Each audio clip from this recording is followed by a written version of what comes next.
La théorie néo-institutionnelle est, comme son nom l'indique, une nouvelle version de la théorie institutionnelle qui s'est développée fin 19e et au cours de la première moitié du XXe siècle. Cette première version mettait notamment l'accent sur le poids pris par les institutions et par la bureaucratie dans notre société. Au départ, la théorie néo-institutionnelle s'est développée en réaction aux théories construites sur l'idée d'une toute-puissance du manager et de l'individu dans la gestion, l'organisation et la stratégie des entreprises. À partir de la fin des années 70, la théorie revient sur le devant de la scène dans une version nouvelle et rénovée, appelée théorie néo-institutionnelle. En sciences de gestion, c'est l'ouvrage collectif coordonné par DiMaggio et Powell, The New Institutionalism in Organizational Analysis, en 1983, qui va poser les bases de cette théorie, qui va très vite devenir un cadre théorique très utilisé par les chercheurs, pour expliquer les organisations et leur fonctionnement.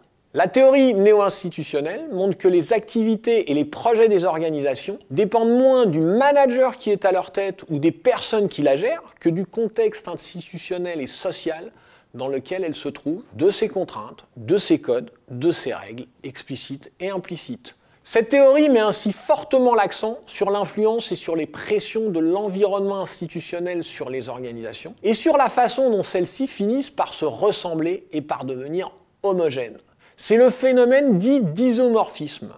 Confrontées à des incertitudes ou des doutes, les organisations s'observent et finissent par s'imiter les unes les autres et par se ressembler. L'autre grand concept de la théorie néo-institutionnelle est la légitimité.